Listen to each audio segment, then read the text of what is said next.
Ms. Wuornos, you were in the courtroom yesterday when the videotape of your statement about Richard Mallory was played, weren't you? Yes, sir. You saw it in its entirety, didn't you? Yes. You didn't make one mention of an anal rape or being tied up or having alcohol squirted in your rectum, did you, during that tape?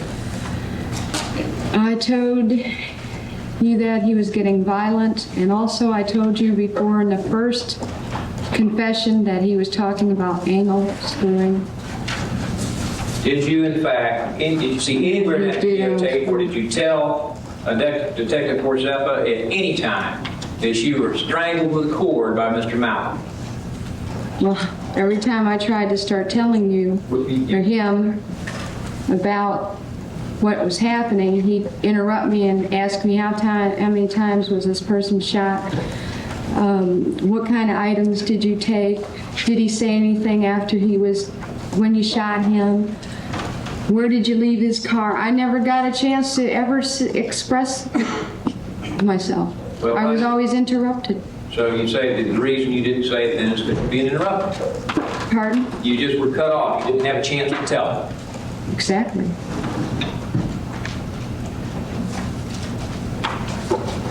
Before Detective Porzepa began the interview, he said he wanted you to tell him all the facts and circumstances surrounding the Mallory killing, didn't he? I don't even recall him saying that. You don't recall him saying that? No. Well, what did you think your purpose was when you were sitting there telling him about the Mallory case? My main purpose was there to confess about Tyra's innocence, and that was all. I didn't have any, I couldn't, there was no way that I could have even remembered. I was hysterical, under a shock, and they had forced me to talk, saying they're going to arrest Tyra Moore if I don't answer their questions on the case, which I didn't want. I was only there to confess about Tyra's innocence because I just got done talking to her on the phone and told her I was going to confess to clear her. I didn't know I was going to have to talk about anything because of that. If I did, believe me, I couldn't remember nothing because I was totally out of it. Oh, well, it wasn't because the detective cut you off, and now you're saying it was because you were totally out of it. Which was it? Because they cut me off and because I couldn't remember. Oh, it's because you couldn't remember. I couldn't remember at all. A lot of things I couldn't remember. I mean, I wouldn't be able to get completely like I just said today. I mean, you could remember being anally raped if you've been anally raped, couldn't you? I wasn't even interested in telling them certain things because I was interested in Tyra Moore, and I was mad that they had threatened me that if I don't talk to them, they were going to arrest Tyra Moore. So I was pretty well belligerent and stubborn, as well as just saying, well, I'm just here to confess about Tyra. I'm not here to confess about the murders because I just trying to clear you that there's not two women, there's one woman. All right, now, as I understand it, you didn't tell about the anal rape and the alcohol. Let me finish. You didn't understand about the anal rape and the alcohol. You didn't talk about that and the tying up because the detective cut you off. That's right. Or you didn't tell them because you forgot about it. Or you didn't tell them because you didn't. There's no or. Well, that's two of the reasons. It's all together. The third reason you gave was now because you were just there to talk about Ty Moore and you were stubborn. There was a lot of reasons. Well, how about the rest The of them? reasons are, I'm there to confess that Tyra Moore is innocent, which was she knows pretty much, which was a flat out lie because I loved her so much I was protecting her. Well, are you lying to protect her today? Oh, I'll be more than happy to explain that Tyra Moore knows more than she's saying and that she knows it's self-defense. Are you lying to protect her today? No, I'm not. I will tell you all about Tyra Moore. All right, you said, and let me be sure we have the reasons correct, you said you didn't tell the detective because he cut you off and you didn't have a chance. And or you didn't tell the detective because you couldn't remember it. And or you didn't tell the detective because you were stubborn and you were protecting. I couldn't remember. Let me finish the question, Ms. Wuornos. And you didn't tell the detective because you were stubborn and trying to protect Tyra Moore. Were there any other reasons you didn't tell the detective? I couldn't remember because I was in a state of shock of Tyra thinking about Tyra. I told you over and over and over and over again, I'm only here to confess for Tyra. I'm only here to confess for Tyra. And I was totally focused on Tyra. When they asked me a question, when I started to get in the nitty-gritty to explain what happened, they always cut me off and asked me then other questions like how many times was he shot, what kind of items did you take, and when I was starting to get where my memory was going okay, even if I tried, but then I wasn't really into the mood to talk about the cases, so that's why I couldn't remember, because I was thinking about Tyra. And I was mad that they had forced me into talking about the cases when I only wanted to talk to them about Tyra Jolene Moore. All right, now you say they forced you to talk about them? Yes, they did. All right, let me ask you this. On the tape, and according to Detective Forzepin's testimony, he advised you fully of your rights before you made any statements at all. Yeah, and I walked in there, and he talked to me 15 minutes before the tape was put on and the video was put on. All right, and you... It was not on at all. Nothing was. He had to turn the tape on. He had to go and turn the video on. Nothing was on when I talked to him, and that is when they threatened me. They threatened? Yes, they did. Now, let me ask you this. You were fully advised of your rights and knew you didn't have to make any statement at all, did you?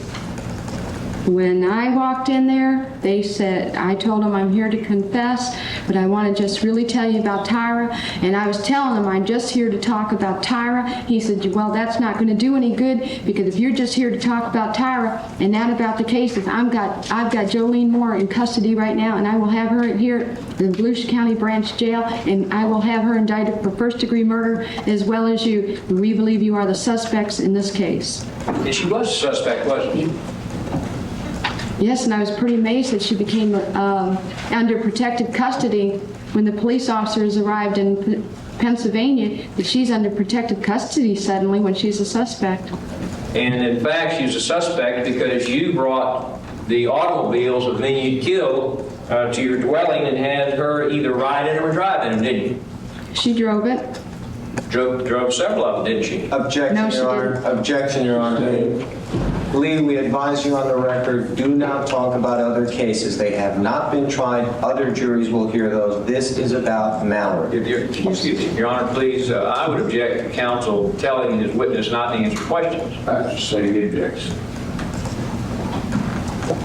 In fact, she was a suspect because you and she were riding in an automobile that was wrecked that you had stolen from a man you killed, correct? Objection, I'm Your not Honor. going to answer. Say he objects. Your Honor, may we have a brief recess to... I'll get back to that. May I reserve that area for Now, you indicated that it was because of a series of telephone calls with Tyra Moore that you decided to confess? Outside the scope, Your Honor, I object. Objection overruled. Is that right?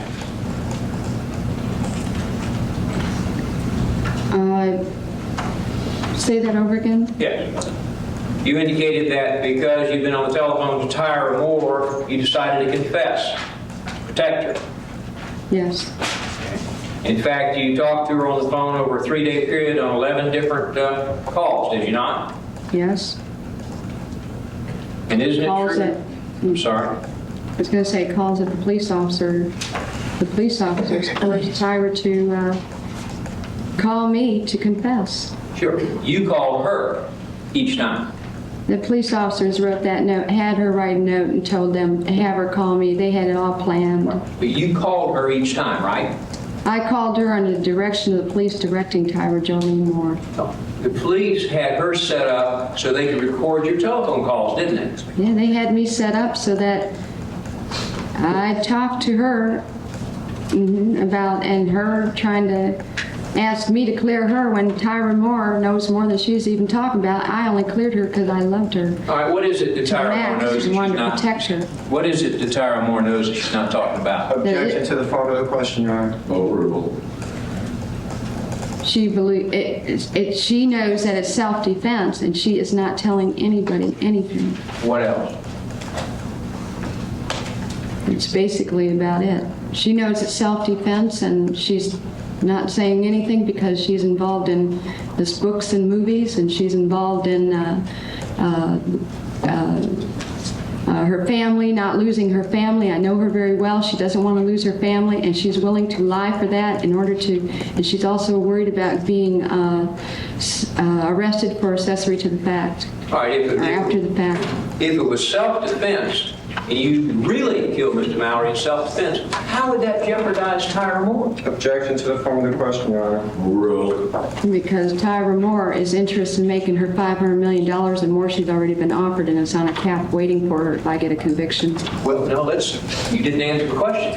I asked you if in fact it was self-defense and you killed Mr. Mallory because of the things you described, how would that jeopardize, let me finish, how would that jeopardize Tyra Moore? Because they have to have these people that are involved in books and movies have to have my blood in order to get the money. Well, So they're willing to lie. are you saying it would, I'm asking you about jeopardizing Tyra Moore. You said it would jeopardize Tyra Moore if she told a self-defense story. How would that jeopardize her? That was your word.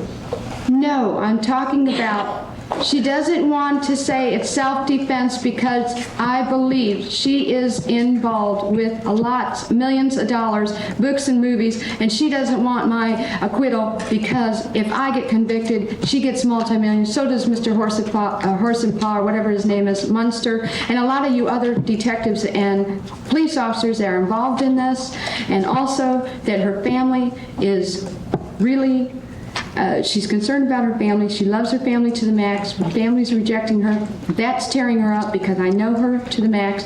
And plus, she is,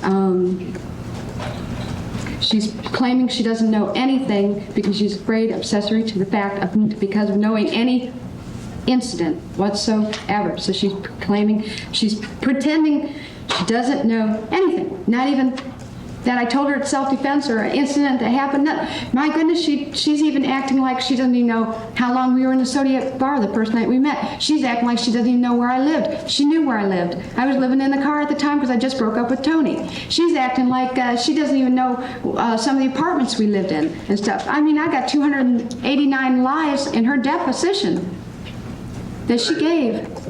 Just flat out lies of just common things. Why is she lying so much? Why does she have to lie about a simple thing? And you said it's because it would jeopardize her in some way if she didn't tell about her self-defense? I believe that she is lying about a whole lot of things to keep herself from being any accessory to the fact of anything. Okay. She is afraid to tell anything, even if she's even afraid to say it's self-defense because then she is knowledgeable about the situation. Is there anything else that she knew except the self-defense story? Ask the answer, Your Honor. Rule. What was I? Yeah. Is there anything else that you say she knew that would incriminate her except the self-defense story about Mallory? She just knows it's self-defense, and she just knows a little bit of what happened, not all, because she'd always tell me, don't tell me the rest because I want to pass a polygraph. If I ever get polygraphed, I'll pass it. Is that it? You didn't tell her anything else? I couldn't tell her in detail because I didn't want her to get too involved, but she didn't hear from me. They were self-defense and just a little bit, and saw the bruises, witnessed the bruises and all, asked me a little bit about this situation, which I'm not, Now, you gave your statement to Detective Zappa. You told him that she didn't know anything, didn't you? I was covering for her totally. My question is, didn't you tell him she didn't know anything about it? I was covering for her totally. You lied to him, didn't you? Yes. And you also told him that you kind of got to drinking, and then you just casually mentioned that you'd been drinking and you'd been in the woods with your bicycle and you saw a body in the woods, and that's what you told her. Isn't that what you told? That happened 14 days Detective after. Forsett? That happened 14 days after the incident. If Your Honor, please may the witness be instructed to first answer yes or Better no. answer the question. Yes, sir, Your Honor. I would object to her giving a narrative to every question. Many of these call for a yes or no, and then she can explain after she gives her answer. All right. Go ahead. In fact, didn't you tell the detectives, and it's on the videotape, that Objection to the statement, it's on the videotape, Your Honor. Standing objecting. didn't you tell the detectives during the tape statement that you told her after you got to drinking that you just found a man in the woods body, right? Yes? Okay. And you told him that she made some remark to the extent, "You're shitting me," right? Yes. And she didn't believe you, did she? It happened 14 days later. On the news, she saw it, and I knew she was going to see the car because she saw the car the first day. It was on the news, the vehicle with the gator tag in the front. I knew she was going to recognize it, so I told her that 14 days after. So I told her that 14 days after. So I told her about the bicycle jazz 14 days after. So she could prepare, because I was going to prepare her to tell her what happened. Because you knew that was coming. You saw that on the television. You knew she was going to pick it up. Yes, I did. And so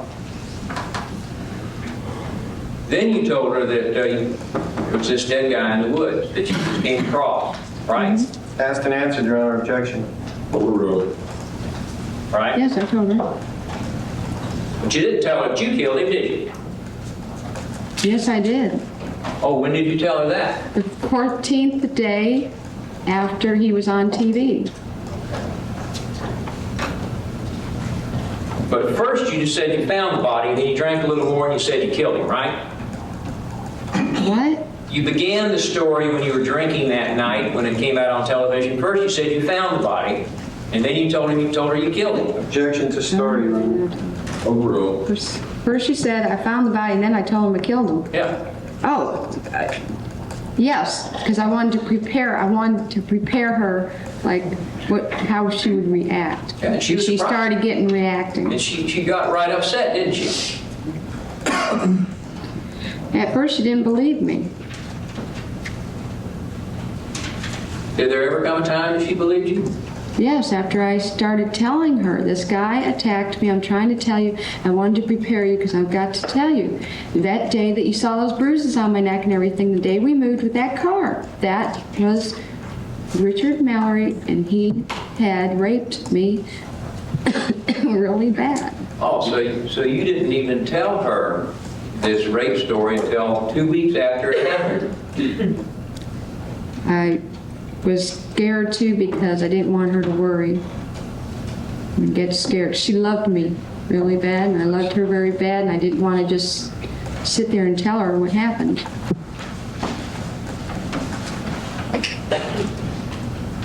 It's just, And then you say that you told her all these details about the alcohol and the anal rape and the tying up and all that? no, I didn't tell her all the details. I told her I was raped. I told her I was raped, and she asked a few questions, and I told her, I started to get into details. She said, don't tell me no more. Don't tell me no more. I don't want to know no more. She was really pissed off. She was really mad at Mallory for what he done, and she was just really mad. Now, how close were you and Tyler? Very close. Tight as a knot. Two peas in a pod. We were right arm, left arm glued together. I mean, we were tight.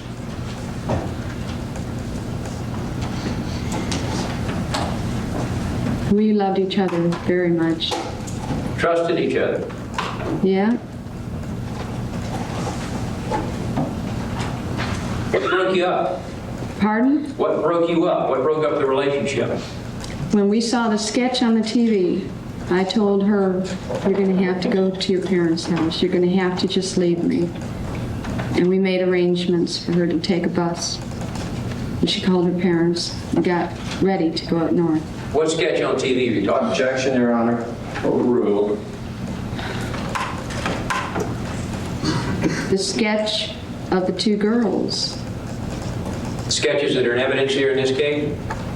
Yes. Why did that cause you to break up?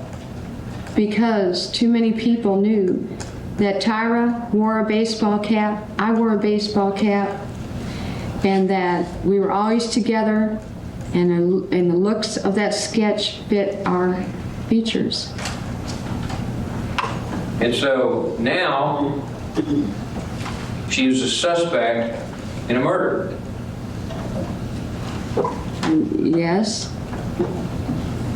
Because you and she have been riding in a murdered man's car. Objection, Your Honor. Lee, don't answer that question. I'm not going. I'm advice of my attorneys, I'm not going to answer that question.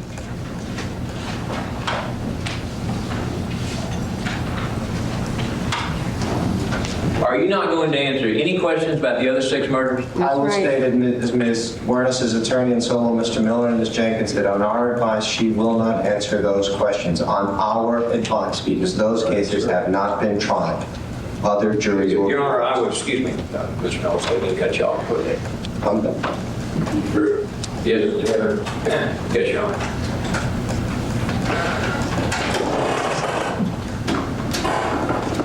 During the 3 days of telephone calls while you were in the jail and you were talking to Tyra Moore, you called her each time, correct?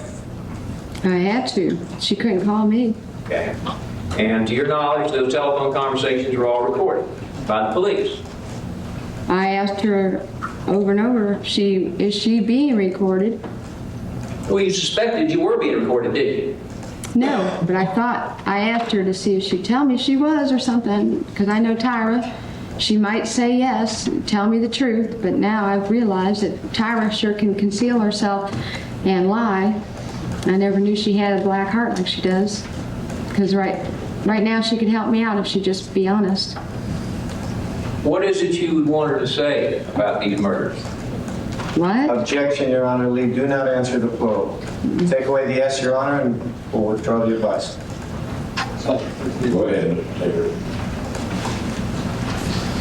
During those telephone conversations, did not even one single time in 3 days with 11 calls say you've been raped, did you? I was totally concentrating on her and what she's doing up north, and then when she told me that the police are around, I was totally concentrating on how I've got a cover for her. I never even thought about that. All right, what were you covering for her? What was it you were trying to cover for her? That to be a suspect. Well, she hadn't done anything, had she? Accessory Objection, Your to, Honor. Asked and answered. Overruled. she's accessory. She knows what happened. Just And knowing? She Huh? didn't participate in any way? No, Objection, Your Honor. Asked and answered. Overruled. she knows that I was raped. No. Not in detail, but she knows I was raped and I defended myself. And you say she knows that because you told her 14 days after it happened, right? And yes, Okay. But you didn't mention it one time during the 3 days of phone calls, did you? Objection, Your Honor. Asked and answered. like I said, Overruled. I wasn't concentrating on any of the self-defense or anything. I was concentrating on when I get in there and confess that she's not involved in a murder, that just solely I am the person that's involved. She is not. I've got to clear her that they got the wrong person they're looking for. Does that mean that during those 3 days of phone calls, you did not even one time mention a rape? We didn't even hardly talk about, we talked about other things, Does that mean that you her never... family and stuff. Does that mean that you never mentioned the rape during the 3 days of phone calls? That's right. Okay. It was never brought up.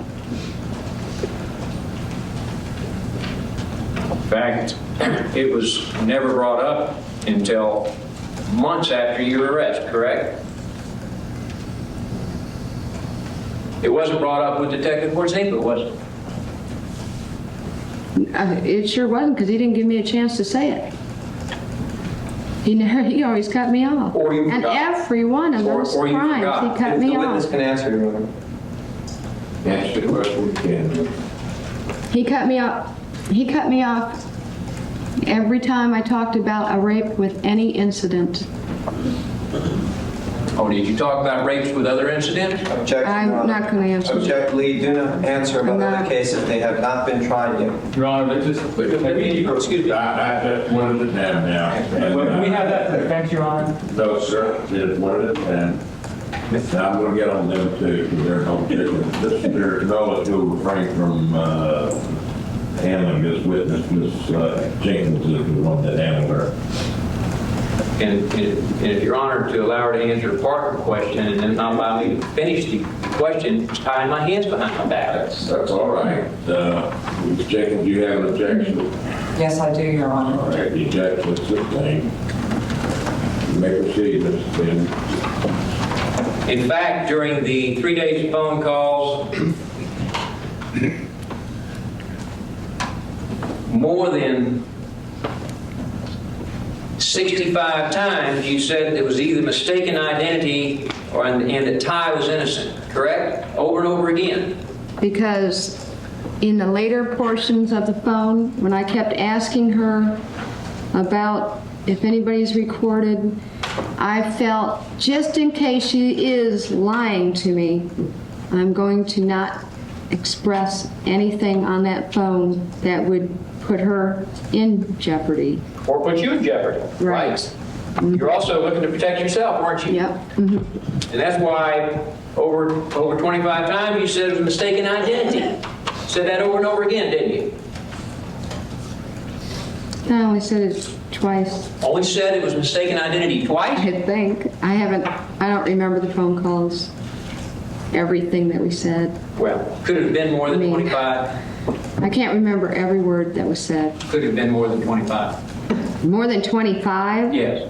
Like I- 8. If you counted them, I don't know. I don't think so, as far as I'm concerned. How about more than 20? No, More than 10? I don't know. I thought a couple times I said it. Okay. All right, and more than 25 times on the telephone you suggested that she lied for you, didn't you? No, I don't recall any part. I told her to please go and tell him the truth, which I thought she would go and tell him self-defense. Oh, but didn't you say, don't mention me? Tell them the truth, but don't mention me? Didn't you say that over and over again? I don't recall that. I don't know. You don't recall asking or suggesting that she If lied? I did, then I said next that, I don't know, it's a very confusing situation. It's a very intense, scary, shocking moment. A lot of things are mixed and mashed. You just don't think properly. You don't think, What was shocking about casual phone calls on the telephone to your what best do you friend? mean casual? They started getting where she's talking about her family is being interrogated by police officers. Now, you talked about drinking beer and how you couldn't wait to get out, things like that too, didn't you? Yes, but I couldn't tell you what day, when, where, first, second, third time. Told her how much you loved her and missed her, things Yes. like that. These weren't shocking phone calls, were That they? was the beginning. That was the beginning. We were talking about how much I loved her and stuff. Yes, I missed her. That was the beginning. The shocking phone calls come at the end. And if you suspected the police were listening there towards the end, didn't you?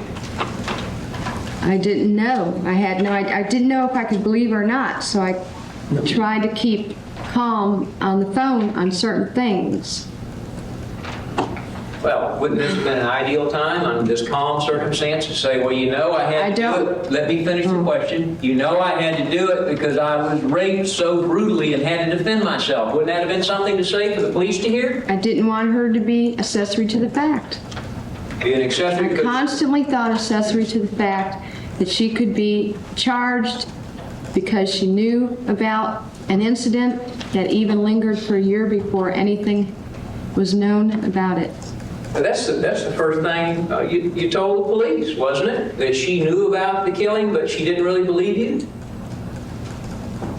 Because at first she didn't believe me.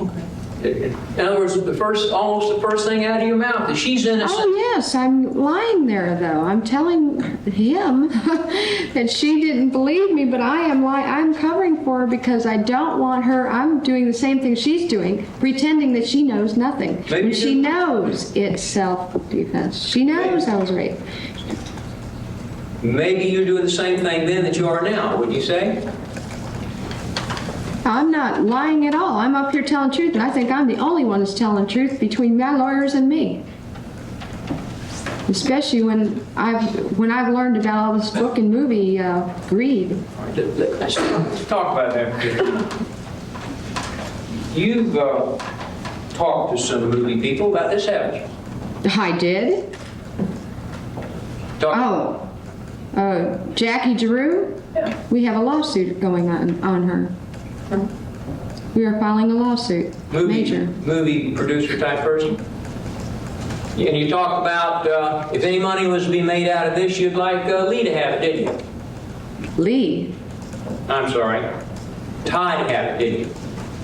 No, because if I said anything to her in a letter, which I can't understand how I could have wrote her while I was in jail, because as soon as I got done talking to the detectives, they stuck me in solitary confinement lockdown, shoving pills down me and got me messed up on drugs forcingly.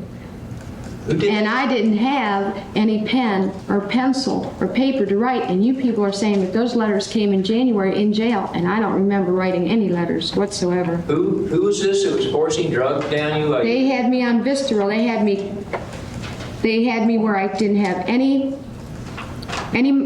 I didn't have any commissary, not even a Bible, a book, nothing to read, 24/7 in a square little room with nothing to do but come up and say, do you want your pills to help you go to sleep? And of course I took them to sleep and I got hooked on Visceral. I was taking 2,800 milligrams a week, 16 pills a day. Is this- 400 milligrams a day, 16 pills a day, almost killed me. They almost killed me. But you said well, the detectives had anything to do with that, was it? It was a detective's idea. Because How do you know that? I sure didn't ask for it. Well, how I do you didn't know- ask to be put in medical lockup. You're As saying- soon as I got done with the cops, they shuffled me over there and did that to me. You're saying that the detective or Zapa was forcing you to take pills? It was a plan, I believe. This was after you made your taped statement, right?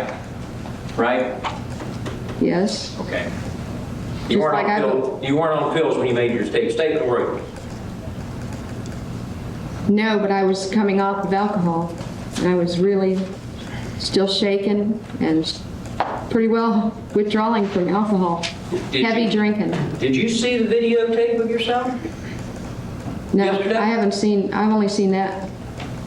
You only saw that part? Mm-hmm. The short part? Mm-hmm. I've never seen the whole video. Did you see any evidence of yourself shaking? Weren't you lighting cigarettes and smoking and being casual? If you guys think I was, I wasn't. I was very, very nervous and just trying to keep it together as much as I could, but I was shaking and everything. And that's why he gave me his jacket, because I was just shaking like a leaf and it was cold in there, which made it worse. Well, how many times during these 11 phone calls in 3 days did you even say that your victim had tried to rob you? Or that anyone had tried to rob you? Your Honor, objection has been answered several times. Now, what's that question again? You never once even said that your victim tried to rob you. Objection, Your Honor, the charge your victim. You raise your question. You never once said that Mr. Mallory tried to rob you on the telephone, did you? Why should I? We weren't talking about Mallory. We weren't talking about any incidences. All we were talking about, all I was thinking about, was to clear Ty from being that suspect of the sketches on that TV.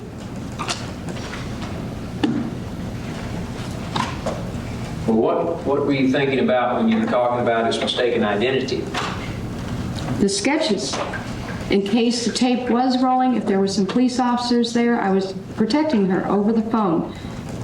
And you even said that you're going to sue law enforcement if you got arrested for this, didn't you? Or sue the county? Who knows? I was withdrawing from alcohol so bad, I was so confused and so scared about Tyra that I couldn't function properly. I don't know what I was saying. I don't know. I was totally I was in Pluto. Scared out of my wits.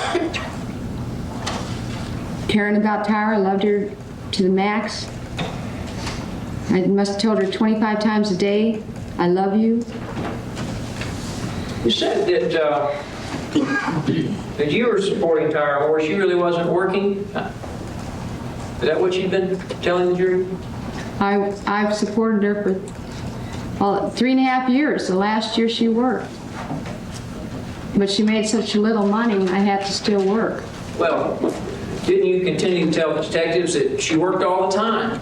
No, she didn't work. I meant she worked all the time at Casa Del Mar. It's directly talking about Casa Del Mar when I say that. Didn't you also say all she does is go to work and come home and then go back and go to work? That's come home, doesn't do Casa anything Del else? Mar. That's Doesn't do anything Casa but Del work. Mar. And when you spoke to Detective Corzepa and told him what you had told Ty, what you told him was that you told her you found a body, but you're just bullshitting her, in your words, because you were real drunk. Remember saying that? What I meant was I was saying that there's a lot of times I'd be drunk and I would just bullshit with her. Oh, but that's when I was lying about her, yeah. Trying to make her sound like she didn't know anything, yeah, okay, I got you. I remember I know what you're talking about. I can't remember what those confessions say either, so. Hard to keep the story straight, isn't it? Objection, Your Honor, badgering. Hard to keep the stories straight, isn't it? No, it's hard to remember what you're talking about. Because I'll tell you right, when you just asked me that question, I don't know what you were talking about as far as what it was about. Like, was I talking on the phone? I didn't know you were reading out of the confession. Now, the reason you were a prostitute is because you made really good money at it, right? Yes. In fact, a little indication was that you went out and sold yourself 6 or 7 days each week. I went out anywhere from 4 to 7. It varied. There's times I only went out 3 days a week, but it varied. But basically, I went out 4 to 7. I mean, because there's very few times I went out 3 times a week. Mostly, I went out 4 to 7 times a week. Yes. And you had sex with 3 to 8 guys each time. Yeah, because it varies. You never know how many you're going to have. You just keep hustling till the day's through. And you were charging how much per sex act? 30 per head, 35 straight, 40 for half and half, 100 an hour. Well, you make anywhere between $600 and $1,000 a week. Well, you're right, and that's where all the money went in bars with Tyra. You're Fancy capable, clothes and beer drinking. you're capable of holding other jobs, aren't you? You've done other work. I don't have the qualifications for the jobs. I've always been fired, and I've never been able to hold a job. The only thing I know how to do is prostitution well. It's the only thing I know how to do. Well, you get paid more doing that than anything else you've ever done, don't you? It's good money, but it's also the only thing I really know how to do. Well, you also I've done it all my like life. it. You also like it, don't you? You liked it. Well, I like the sex, and I like some of the clients I meet become like my brothers, but it's a job. That's just part of being a prostitute. All right, but it was kind of a rolling road party, wasn't it? Your Honor, object. Relevancy, it's also addressing character. No, because you have to watch yourself and be careful, and you've got to, keep a level head on your shoulders. It's a job. It's not exciting, like super exciting. You have to keep a good head on your shoulders and just do your job and hope you don't, run into jerks and stuff. Well, do you like the sex and you like the money? Yes, I like the sex and I like the money, yeah. And you like the contact with the different men? Mm-hmm.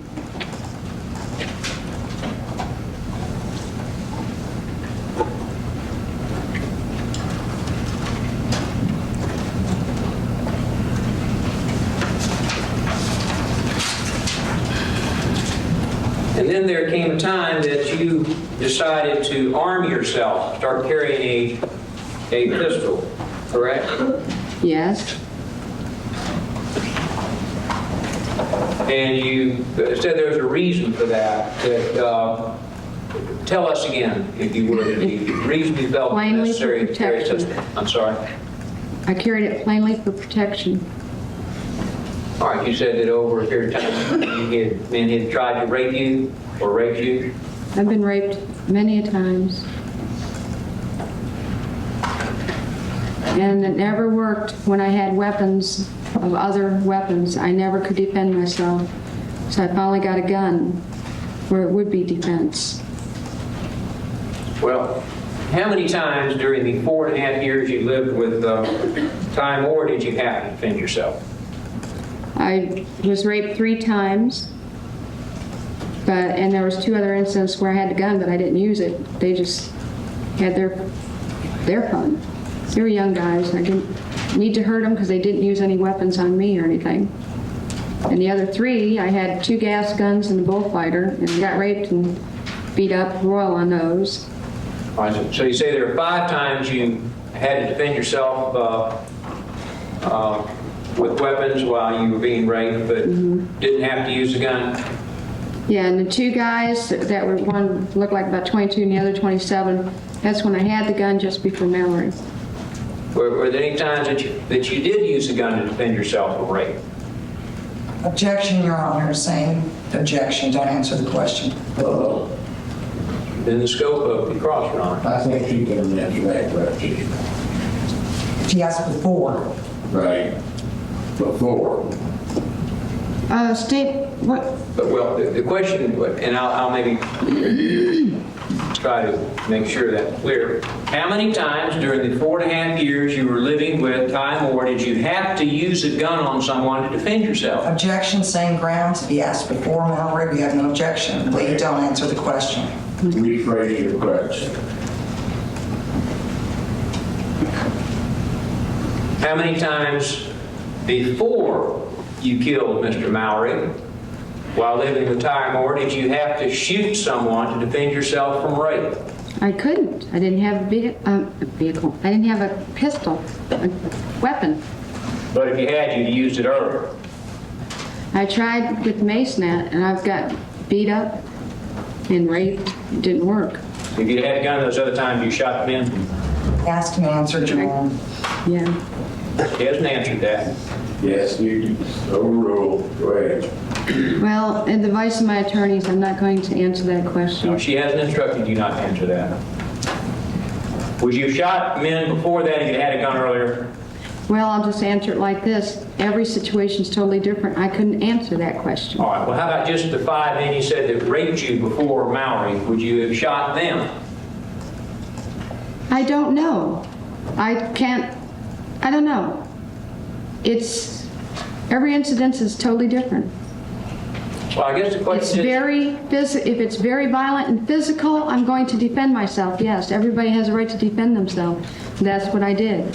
These were violent rapes, and the other ones, I had to beg for my life. I had a double-barrel shotgun against my head. I had a .357 Magnum against my head. When was that? In the rapes. Wasn't in any of these others? Wasn't in any of the men you killed, though? Objection, Your Honor. Don't answer the question. Did you ever kill anyone that had threatened you with a .357 Magnum or a sawed-off or a shotgun to your head? I couldn't. I didn't have- Objection, Your Honor. As long as he focuses it on the floor matter, I have no objection. If he doesn't, Lee, don't answer the question. Rephrase the question. Did you ever kill anyone that threatened you with a .357 Magnum? I Same did. objection, Your Honor. For this time, Did you ever kill anyone before you killed Mr. Mallory that threatened you with a .357 Magnum? No. I didn't have a gun on me. And I didn't, bullfighter and the gas gun, they always got from me and put the weapons on me, making me beg for my life. Did anyone after you killed Mr. Mallory ever threaten you with a .357 Magnum? Anyone Objection, Your Honor. Same objection. after? Don't answer the question. Your Honor, that has nothing to do with the 6 murders. Objection, Your Honor. We move for mistrial. overruled. Did you ever kill anyone before you killed Mr. Mallory that threatened you with a shotgun? How could I? He had the shotgun on me. Did your answer no? No, yes. Did you ever, and there may be an objection, so wait until your counsel has an opportunity, did you ever kill anyone after you killed Mr. Mallory that threatened you with a shotgun? Objection, Your Honor. Same grounds. Lee, don't answer the I'm not going question. to. Your Honor, may we have a hearing outside the presence of the jury? Not now. May we reserve argument, Your Honor? Yes, ma'am. Thank you. Now, you knew it was a crime to prostitute, didn't you? 3 million other women do it too. It's an everyday thing. It's been going on for centuries. And I wasn't doing anything out there wrong or mean to anybody. What they did was mean to me. I was very kind, very nice, had a very ladylike attitude. I didn't do anything wrong to them. I didn't even hardly swear. I talked about religion and politics and even talked about trying to save the Lord with some of them. I mean, I talked about Jesus coming soon. And I was very kind. There was no reason to attack me. You said what they did was mean to you? What they did to me was violent and mean. Who are you talking about? We're here on Richard Mallory, and I'm talking about Richard Mallory right now. You said they. I'm not going any further into this. I would advise you not to go further into that, Lee. I would ask her to go further, Judge. She brought it up. Sustain the objection. So you think it's okay to violate the law if a lot of other people do? Everybody does. Objection, Your Honor. Relevance. Overruled. Everybody prostitutes, even housewives, and so do the men. They're out there. They're the ones with the money, putting it on the hook, saying to us prostitutes, you know, here we are. If they'd keep their money in their back pockets, their penis in their pants, they wouldn't be feeding prostitution. They're the ones that feed it. We're just out there making our money. Kind of like a friendly drug dealer. Objection, Your Honor. There was no harm in Answer it. the It was question. like a date. Move for curative, Your Honor. If I walk in a bar, You have a motion to make? Yes, Your Honor. Overruled and that's Okay. if I walk in, Move for mistrial. denied. Thank you. if I walk in a bar and I meet a guy, which I never worked bars, truck stops, CBs, rest areas, street walk, nothing of that. I just strictly hitchhiked for prostitution. Now, if I walked in a bar though, and there was a guy there that I wanted to go to bed with, and we go to bed without money, that's just, and to me, that's just like prostitution, adulterous right there too. But here, let's say we go to bed and he offers me money. That's just, and we don't hurt each other. What's the difference? What's the difference? We've agreed upon sex with each other. Only thing is, he's giving me a little money to help me, and I'm helping him. It's just, what's the difference? It's like friendship. Here's a loan even. I mean, it's just plain friendship. There's nothing wrong with it. We're not hurting anybody. We weren't hurting anybody. They're hurting us. So you think you have a right to disregard the law if you disagree with it? Well, I'll tell you, it's the only thing I could do anyway. That was my job. I wasn't hurting anybody out there. Well, that's not true, is it? I wasn't hurting anybody out there. I'm the victim, as far as I'm concerned. He had no reason to rape me. He had no reason to do what he did to me. I didn't provoke him in any way. You didn't hurt anyone out there, is what you said. Is that No. correct? Never.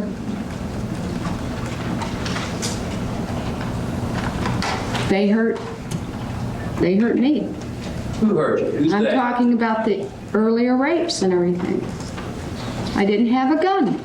I couldn't defend myself. If I tried to defend myself, I came close to death so many times. I had to beg for my life. I had to carry a gun for protection. It's the only thing I knew what to do.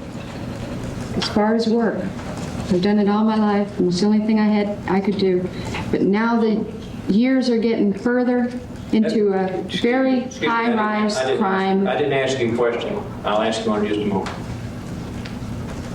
further into other incidences. I'm only here for the Richard Mallory case. Well, I'm only trying to ask you why you killed 6 other men. Was it the same reason? Your Honor, I'm here for objection. one trial. I'm here for first-degree murder, 1 count in this county. Don't say that. Your Honor, I'd ask that you instruct the jury. And Lee, I would ask that you not answer the questions. Isn't it the fact that you had a pattern of hitchhiking the highways and selecting middle-aged men above 35, 37, on up into their 60s? No. I dated guys from anywhere from 28 and up.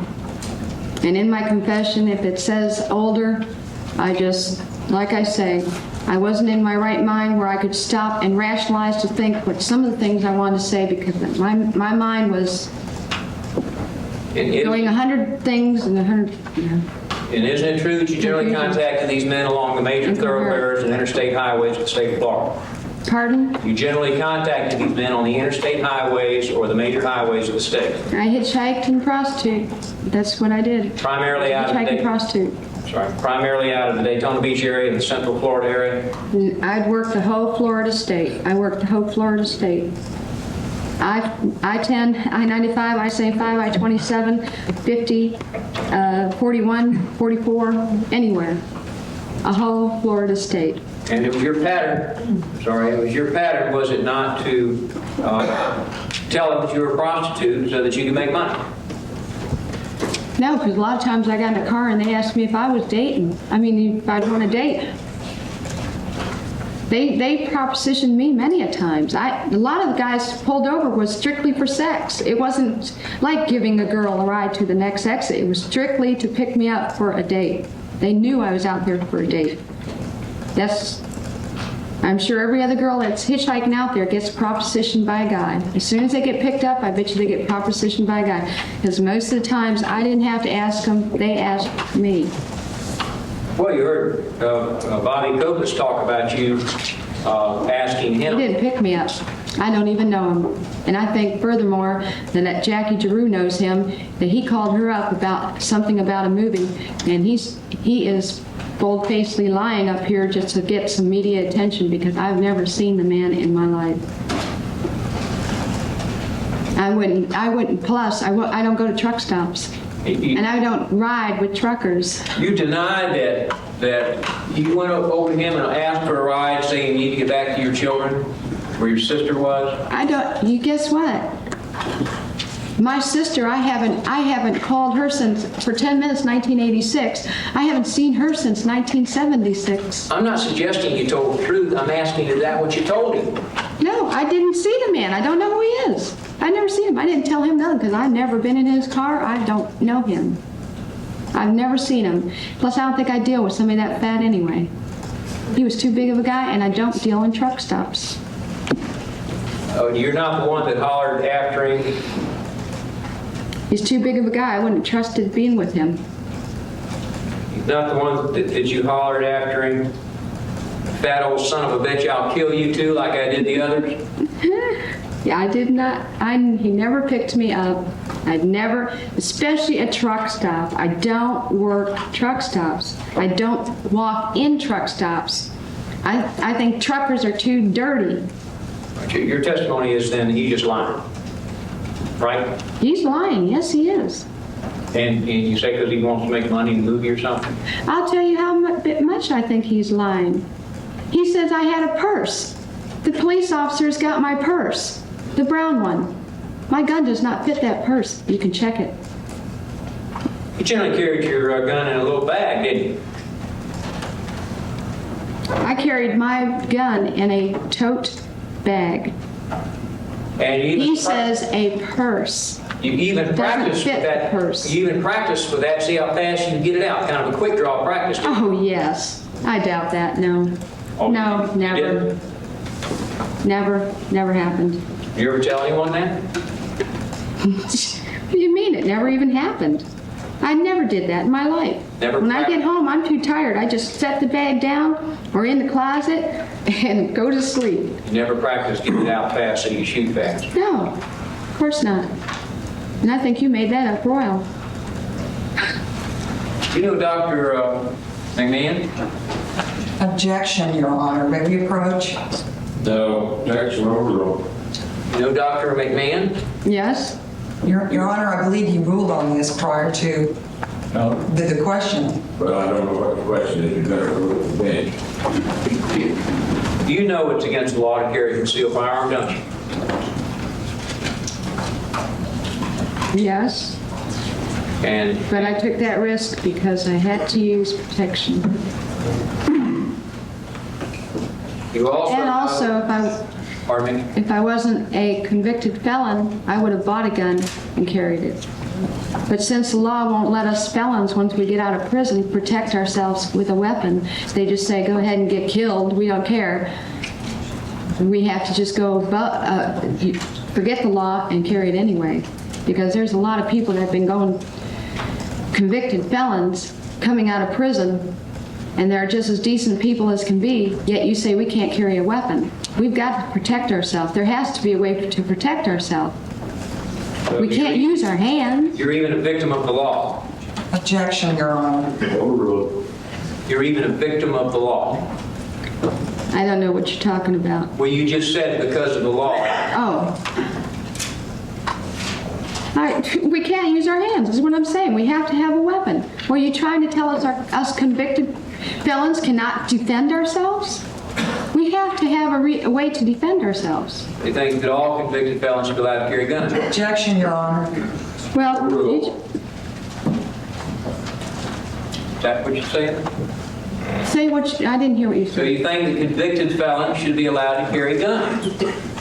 Because a lot of them do turn into the Lord, and a lot of them are very decent people and very straightforward people. So they broke the law. Everybody breaks the law, and I bet you do too. Matter of fact, you drive a car and pollute the earth. And some of them shoot men to death in cold blood, don't they? Objection, Your Honor. Overruled. Some of them shoot men to death in cold blood, don't they? No, they don't. I didn't shoot anybody in cold blood. Although I would have been out there decaying instead. You've never shot anyone in cold blood? That's right. Objection, Your Honor. 18.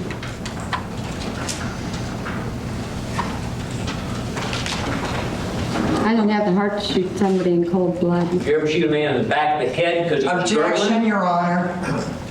Objection. I'm not going to answer that question, and it does not belong with this case.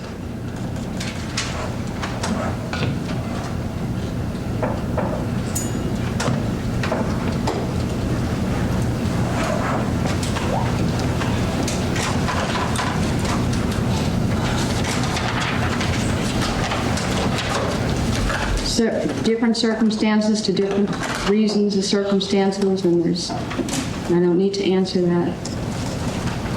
It has nothing to do with Richard Miller. Would you like to answer it? No, I'm not going to. Lee, I'm instructing you not to answer any questions about anything other than Richard Mallory. I'm asking you not to talk about it. Well, maybe council would like to get on the Objection. Your Honor, do I have permission to talk now that Mr. DeWar has spoken? No, sir. Thank you, Judge. We'll gag book copy of this. Thanks, Judge. Say, if you get me some tape. Go get me some tape.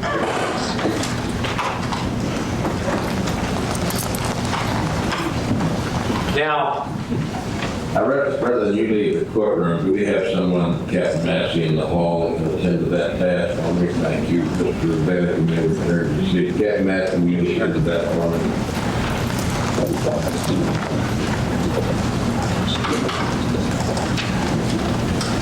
you told this jury, when Ms. Jenkins was examining you, that Mr. Mallory solicited you for sex? No. When we got to Quail Run, he asked me how I know so much about married people. He said, I thought you were single. You told me you had a roommate. And I said, well, I guess it's time for me to be honest and tell you that I hustle for a living. That's why I know married people, because 98% of my people are married that I meet. You propositioned him then? He asked me my prices. He said, well, you mean sex? And I said, I laughed, and I said, yeah, sex. He said, well, how much do you charge?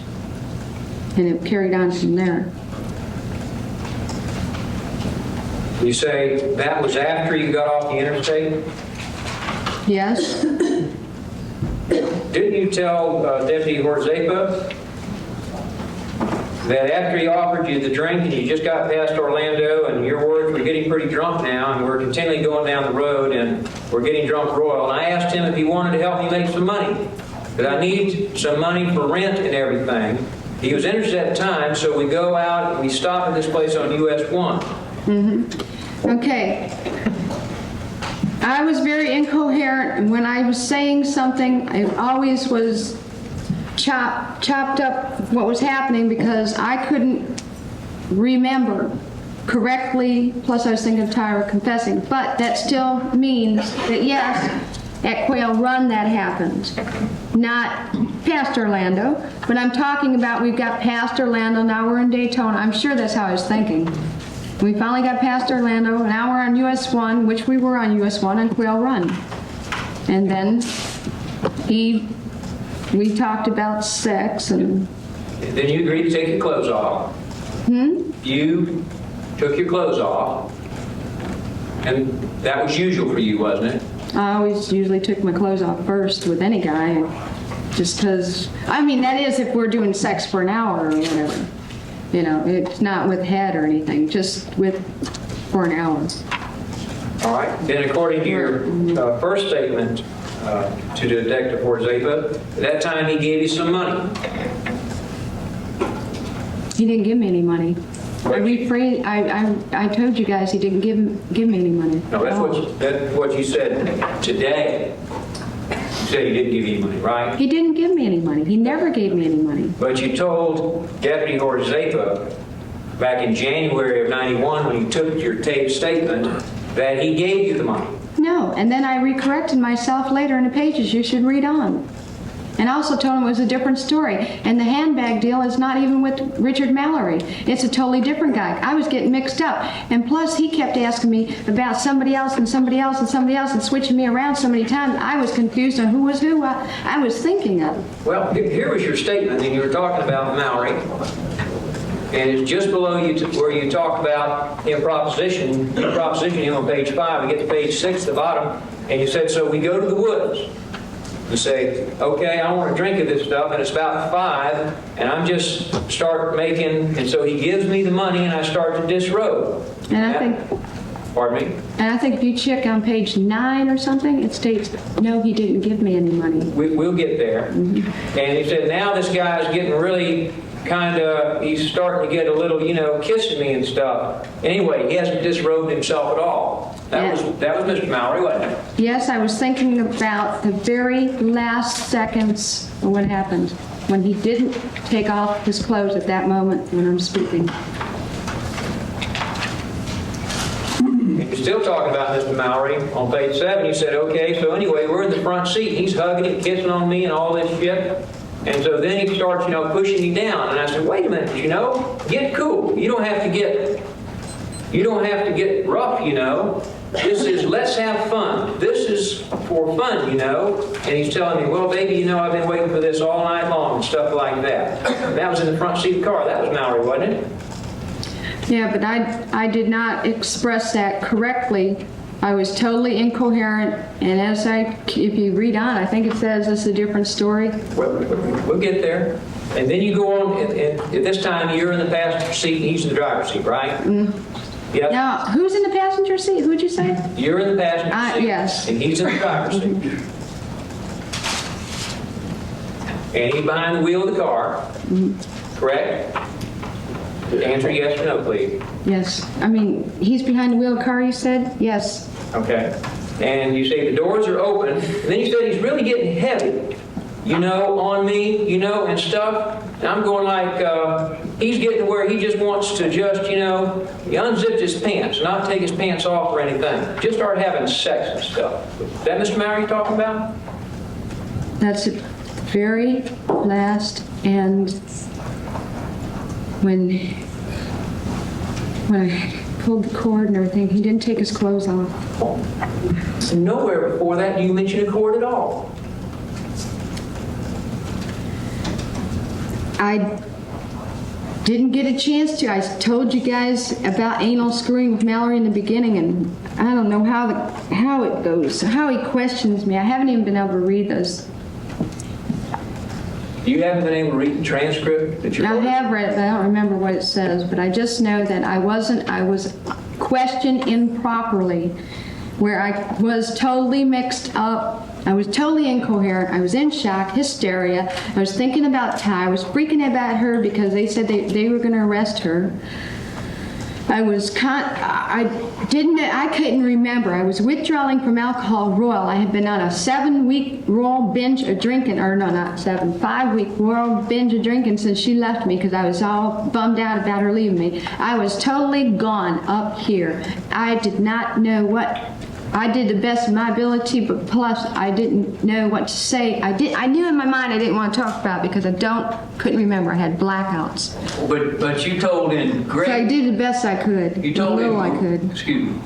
You told in great detail of the location, geographically, road-wise, and everything else where you were picked up, didn't you? With who? With Mr. Mallory. When? Well, how many With times? who? How many times did he pick What are you you up? talking about? Well, let's talk about all of them if you like. No. Who are you talking about? First, Who do I talk this to? My lawyers or? yeah, you told in great detail to Mr. Detective Court Zeppa where Mr. Mallory picked you up. Oh, yeah, just I-4, I-75. The whole conversation, how you two got along, and all that sort of No, I didn't. No, I didn't. I said just I-4 and I-75 in Tampa. And That you was said it. you did a lot of talking, and you thought he's a nice guy. On the way from Tampa to Daytona, yes, we talked a lot. And then you told him that when he wouldn't unzip his pants, you said to him, and well, why don't you just disrobe or something? Why do you have to have your clothes still on? No, because I didn't know what I was talking about on that one, because I told you it was a different story. I confused myself with other guys. And I'm not going to get into other details of the other cases because they're totally different what happened today. And I'm not, well, there's a rape involved. What other story are you talking about now? You're not I don't know. Objection, Your Honor. I'm going to tell you, I was incoherent in those confessions, and I don't know what I'm talking about because all I'm talking about in 25 pages is Claire and Tyra, Jolene Moore. You're talking about killing a man. Pardon? You're talking about killing a man in 25 pages. No. The only place you talk about Claire and Tyra Moore generally is at the start of these transcripts. I said 37 times I stated Claire, or 17 times I stated Claire and Tyra, and 20, I think it's 37 times, something like that, about confessing only for Tyra. No, confessing only for Tyra 17 times, I believe. You say this is some other person you were talking about that wouldn't unzip his pants and you got mad? Pardon? You said this is some other person. Objection, Your Honor, is going into the same area again, same objection. I would direct her not to answer the question. I don't know what her answer is. I'm just getting just as confused as when these confessions were being questioned. I don't understand what you're getting at. All right, try to listen to the question. You said that this person who wouldn't unzip his pants to have sex is someone else. Who is that? Who is that other person you're talking about? Read that over. I don't even know what he's Your Honor, talking that's not about. what she said. It's not what I said in there, okay. Were you asking Ms. Jenkins, or were you answering a question? Well, apparently, I just heard, it's too late now, that that's not what it says in there. You're just making up something. No, she said that wasn't what she said. Oh. You think I'm making up something here? I don't know. I don't know what you're talking about because I don't know what you're reading. All right, here's what I asked you. What page? Page 7 Okay. On Mallory. on Mallory, and you said, now like he's getting to where he just wants to, unzip his pants, not take his pants off or anything. He starts having sex and stuff. And I said, well, why don't you just disrobe or something, I mean, why do you have your clothes still Okay. on? There, I must be, when I first asked him to disrobe, see, I'm mixed up.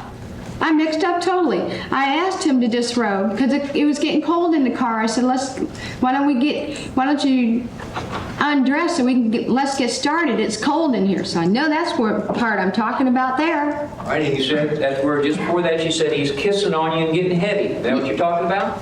Then, that's what I'm saying. I was totally mentally blocked. Totally. I had blackouts completely about that night, what happened exactly.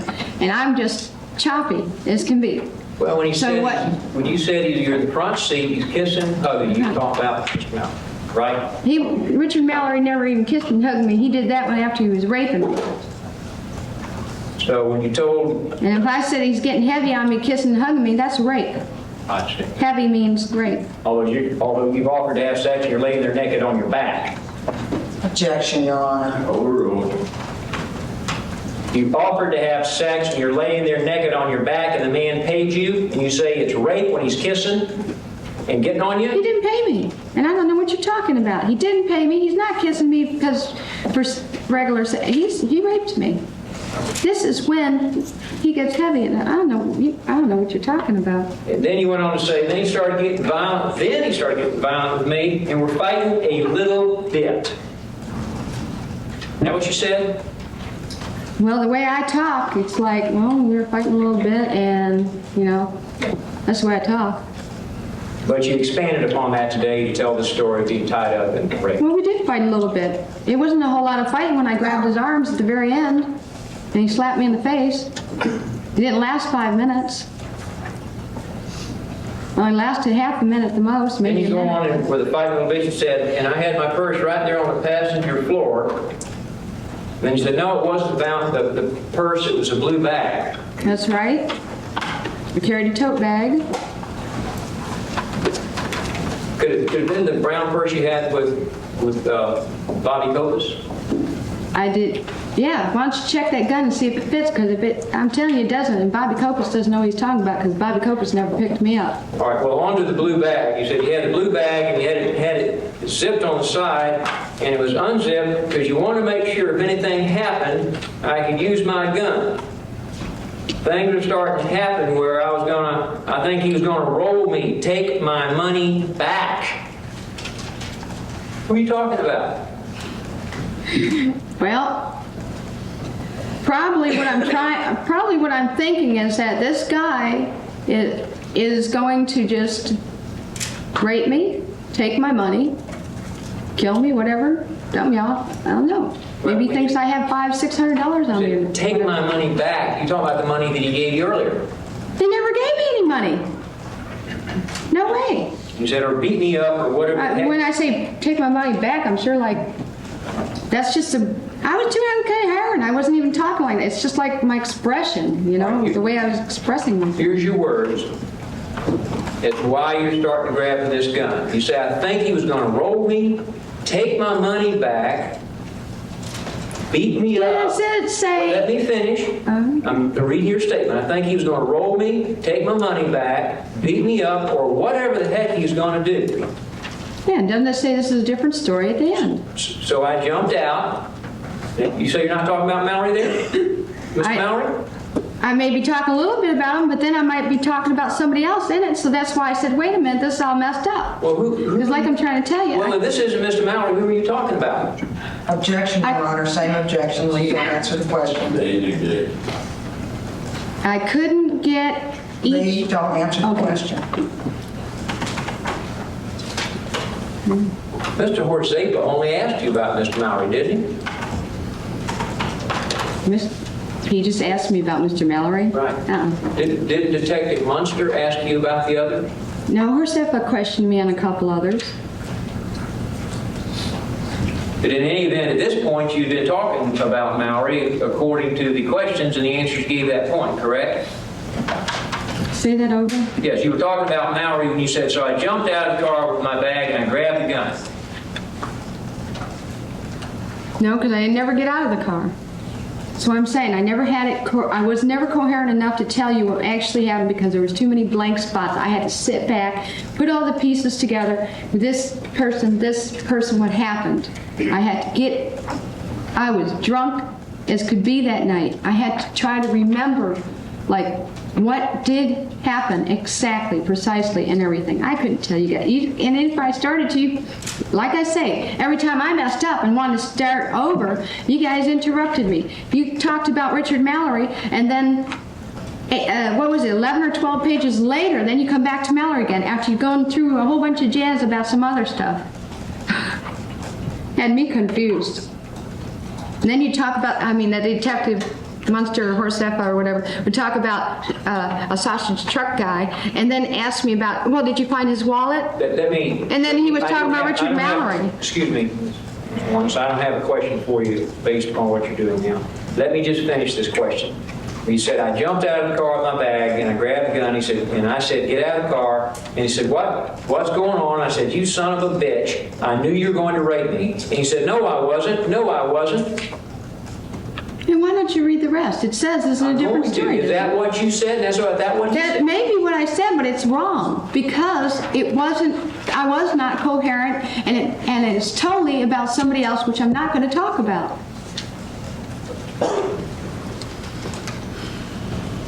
Well, how about here? In later on, you say, oh no, that wasn't it. Is that where you corrected? I don't. Your Honor, I'm going to object unless he's willing to give her a copy of the transcript. It's impossible Yes. for her to recall. That's serious. I mean, I approach it with that. Can I change paper for all of it? Yes, sir. Thank you. What are we going to change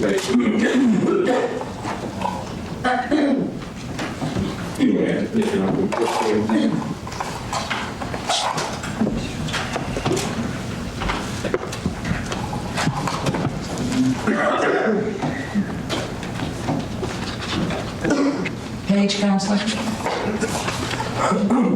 Thank you. Okay. Page 7.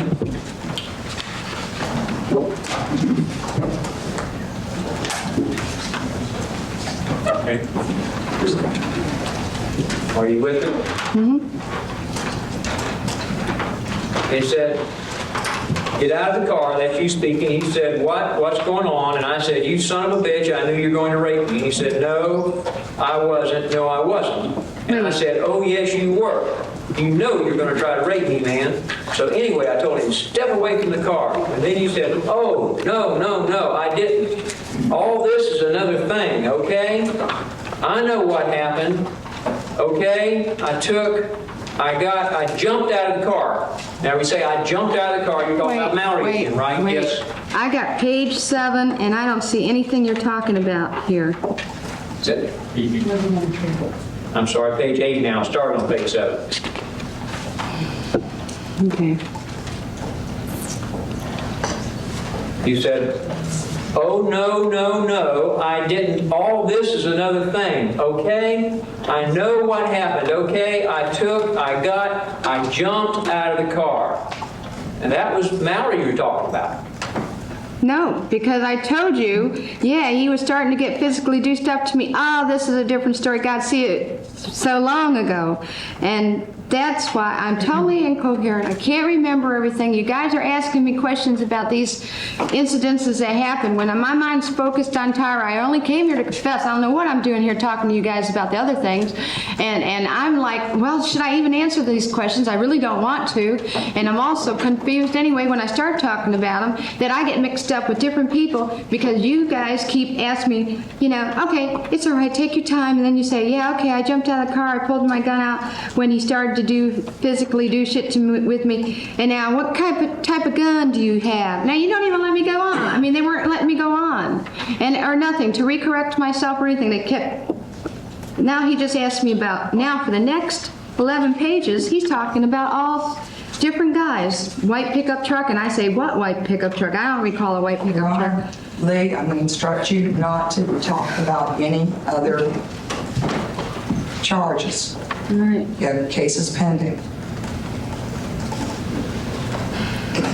You went on to say that on that same page that this was a 9-shot 22 caliber pistol, correct?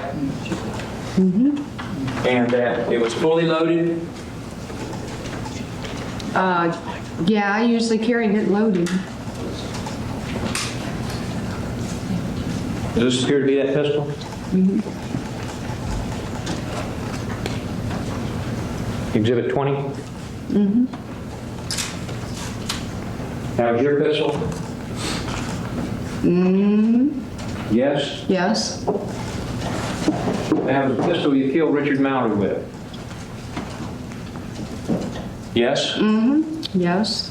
Pistol that you threw away under Rose Bay Bridge in Volusia County, correct? Yes.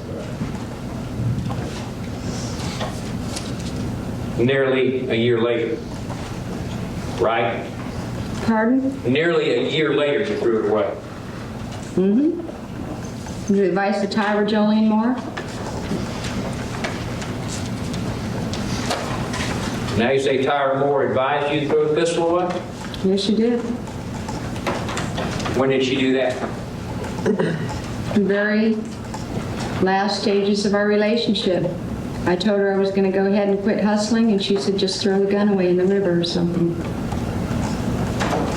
At that time, did she know that you had killed 7 men with it? Your Honor, objection, same grounds. Lee, don't answer that question. At that time, did she know you had killed Richard Mallory with it? Yes, because she knew it was self-defense. I told her 14 days later about the bruise and everything, and I told her what happened, and she knows it's self-defense.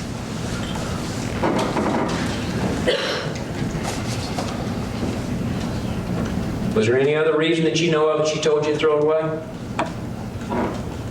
No, because she used to tell me, do you got your gun? Do you have your rubbers? Make sure you don't, make sure that you clean the vehicles out very good. If you ever run into an incident like that again, don't let anybody hurt you, honey.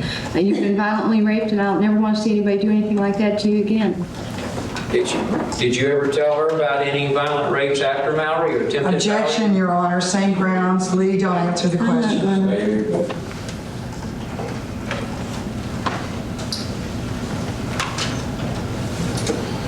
Now, you'd only had that gun for maybe a couple of months at most, or maybe as short as a couple of days, right? I've had it for at least ever since Rutland, which I don't know. Somebody has to check up and see. When I lived in Rutland, before Ocean Camp Village Campground, that's when I got the gun. Was there a record where you purchased it? When I was, Objection, Your Honor. That's your approach. Give me a approach. I'm not going to answer it. I think we need to. All right. Well, if she's not going to answer it, we don't need to go anywhere. Respectfully, Your Honor. Yes. Well, on page 9 of your transcript of your deposition, you first say that they asked you how long you'd had it, months, years. You said, I don't know, man. It might have been about maybe a couple of months ago. And then Detective Forzavia said, okay, you had the gun quite a long time. You again said, no, only a couple of months before. And he said, right. And then you said, I think, and he responded, that's no problem. Then you said, I might have got the gun just then. I can't remember, like 2 days before or something. Well, like I said, what are you supposed to do? Stop the clock, let me heal my mind from my hysteria and everything else. I'm not going to answer any questions coherently. I was incoherent, I was hysteria, I was just totally in Pluto. So whatever I said didn't make sense, basically. And I read one time this confession, and it shows nothing but hysteria, and incoherence. There is no coherence whatsoever, hardly at all, in this confession. It shows I am freaking out. And so any questions that I answer are not going to be coherent, or, well, if you even want to say honest, because I can't be honest, because I can't say the truth of what's happening, because I'm incoherent, I don't know. And I'm telling you right now, I got the gun in Rutland, so take it from there. That's all I can do. Well, then on that same page, the discussion concerning Mr. Mowry resumes as page 9. And Detective Morzeppa said, okay, so you're back there, you jump out of the car. Your response was, I jumped out of the car because he was physically starting to abuse me. Page 9, next to the bottom. Okay. And I remember now, he didn't give me any money. This was another guy. This guy. He said, well, I'll give you no. I said, well, I always take my money first. See how the merchandise is. And then the question, this was Mr. Mowry told you? Your answer, yes. Mm-hmm. I do recall him saying something about merchandise, but that was... Okay. There's no question you jumped out of the car, though, with Mr. Mowry before you shot him. No, I jumped out of the car after he was shot 3 times, and I ran to the driver's side, opened the door, was looking at him. He was starting to come out at me, and I just said, don't come any closer to me or something like that. I'm going to have to keep shooting you if you do. And he just kept on coming, and so I shot him. All right, so you shot him 3 times from, according to you, inside the car, right? I shot him 3 times, yeah. And that's not an automatic pistol. You have to pull the trigger and cock it. No, it shoots real easy. Really? It's got like a hairpin trigger to it. And after you shot him 3 times, where did those bullets hit him? Well, all I know is that he was reaching his arm, and since I've seen from you guys, one must have went under there. And I don't know where the others, they went in the front area. I don't know where. Then you got out the passenger door and ran all the way around the car, correct? Yeah. According to this story. Mm-hmm. And then you opened the door, correct? Mm-hmm. And then you shot him again. He was coming out of the car, and I do even state it in here now if you want to. I say something about he's getting out of the car somewhere in here. I'm 55 or something. 53. Yeah, it's 53. I think. And you said that this discussion about money, you hadn't asked for the money, but you thought he's a pretty nice guy. Is that right? Say that again? You hadn't asked for the money in advance because you thought he was a pretty nice guy. Is that right? Yeah, because I had traveled with him from Tampa to Daytona. He hasn't tried anything on me yet, so. All right, and then you go Had all on. the worldly chances to when we stopped to take leaks and everything. All right, and Deputy Horzeka was just listening now.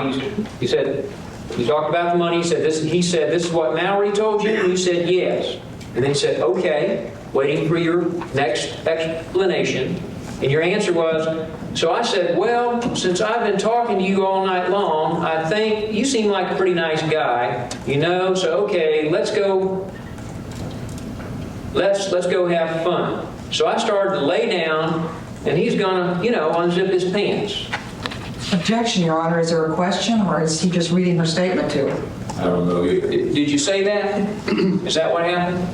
I'm telling you that's not what happened. I'm telling you I'm incoherent again in this statement, not expressing myself right, what really happened. And I go into other details with other people in here where I'm totally talking about one person, another person, even talk about Richard Mallory I in have to there. advise you not to talk Okay. about any other charges. All right, you're talking about Mr. Mallory here, though, weren't you? Apparently it says this is what Mr. Mallory told you. I say yes, but then you go okay, and then I go carry on. But believe me, I'm not talking, I'm incoherent. I'm not saying it right. Well, this doesn't sound incoherent. I'm thinking of another incident with him. Listen to this sentence. You said, why don't you take your clothes off? My God, I said, well, it hurt to do that. Yeah, that sounds pretty incoherent to me. And then he got pissed, called me, he said, fuck you, baby. I'm going to screw you right here and now, or something like that. Was that Mr. Mallory? I didn't remember the night what happened. I did the best I could to get close on that particular thought in mind. And he went on to say that you were in the woods with the door open, right? Pardon, what'd you say? He went on to acknowledge that you were in the woods and the doors of the automobile were open. They were not open. But you said they were. Again, I'm going to have to go over this with you 100 times over because I'm just not. asking you to answer. Did you say they were at that time? I said they were at that time, I guess. I mean, All right. don't We've even heard your say- explanation. All you have to do is answer yes or no Yes. to this part of the question, okay? And then the question about money. Right after the word okay, you said, I remember that, referring to the woods and the doors open. You said, and I said, no, you're not going to just fuck me. You got to pay. Is that what you said to Mr. Mallory? Like I said, Is that what you said to Mr. Mallory? Yes or no? if that's what's in the confessions, I guess I can't say that it isn't. Is It's that what there. Is that what you said to him? No, I'm saying no. Okay. I didn't say it right. And you say it's because you were totally incoherent and didn't understand what you're doing. Yes, I was, totally. And if you would have saw me 45 minutes before I even talked on the confessions, and when I just got off that phone, you would have seen me in a total hysterical state. Well, I couldn't stop laughing and crying and everything else that was going on. And then you continued saying, you said, and he said, oh, bullshit. And that's when I got pissed. Isn't that what you said? If that's what Objection, Your Honor, that is not what it says. Just one person. I'm Oh, sorry. I'm sorry. I'm sorry. You're correct. Thank you, counsel. And he said, oh, bullshit. And that's when he got pissed. Is that right? If that's what it says in there, but I'm telling you, like I said before, I would talk about one person and then it would be another person I'm talking about, then another person, and it would be Mallory I'm talking about. With mixing up even, I had it so mixed up in here. There's just, Tyra asked me to get drunk and erase these incidents. Keep erasing. That's just what I did. I erased. And when they started questioning me on these, I was totally lost because I couldn't remember. I had blank spots wrong. Well, how about today? You told a story about alcohol and anal rape, and you had all sorts of details that you never, ever revealed to the police. Right? Never ever what? Revealed to the police. And I can talk about every one now today. But Would you I'm like to not do that? going to, no. Objection, Your Honor. Again, I would advise you not to talk about any other incident other than Mallory.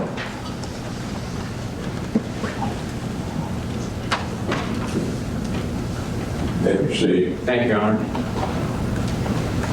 You say, well, I'm coming back to recollection. Okay, so then we started fighting and everything else, and I jumped out. He grabbed my bag, and I grabbed my bag, and he arm busted. And I got the bag again, and I pulled it out of his hand. That's when I grabbed the pistol. That's what happened. What? No, you didn't.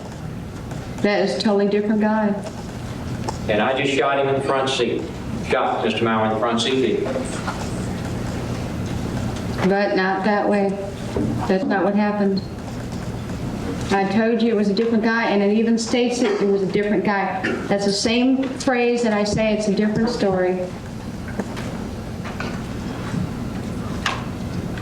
Would you tell us who you were talking about here? Your Honor, No, I objection. can't. Same objection. they,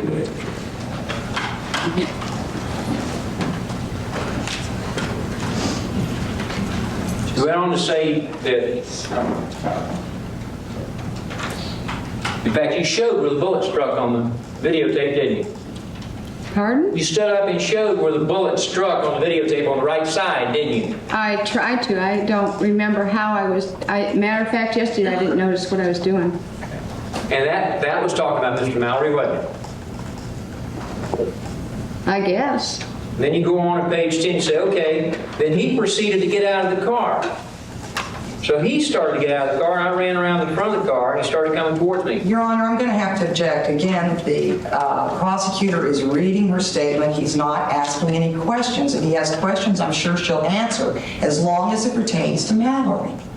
Just ask questions. Is that what you told Deputy Ortega? If it's written there, I guess that's what it says. I can't take the typing and erase it and change it over. I'm trying to tell you the truth today, what actually happened. This is incoherent mishmash jazz.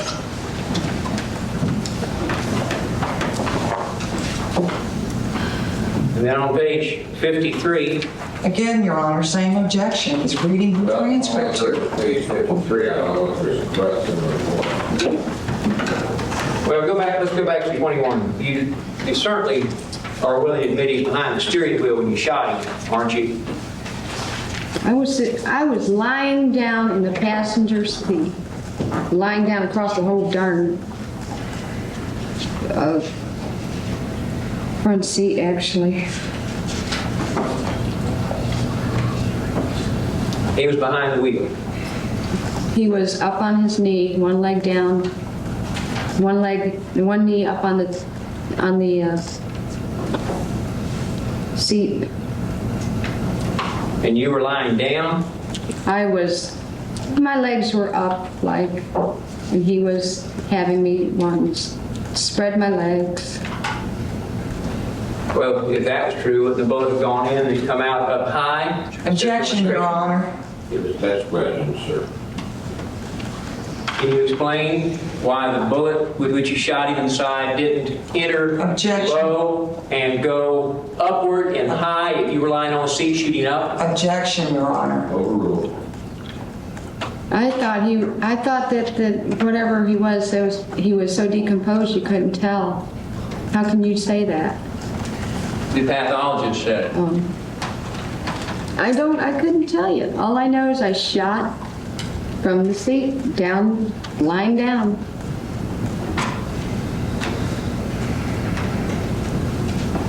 You shot him immediately, didn't give him a chance to say anything, did you? Am I supposed to stop the clock and say, rationalize with this guy who wanted to kill me? Who said he was going to kill me? You didn't give him a chance to say anything when you shot him the first time, did you? No, I didn't. What about the second time? Nope. What about the third time? Nope. What about the last time when you shot him on the ground? I didn't shoot him on the ground. I shot him as he was coming out of the car. And I shot him. I told him to stop. Don't move no more. Don't come toward me anymore. And just stay there. He didn't listen. He was coming out of the car, and I shot him again because I didn't know what the dickens he was doing. I didn't know if he had another gun under the seat. I didn't know if he was going to reach for another weapon. I don't know what he had. And there I don't know.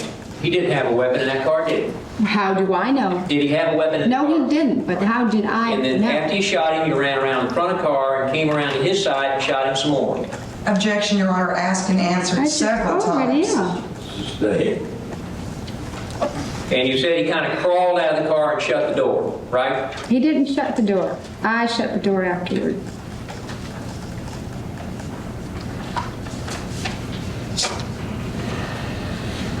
And then you went, drove to Quail Hollow or Quail Run.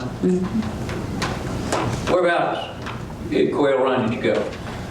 Just as soon as you get off the road, just right there's some place you can park. Why did you go there?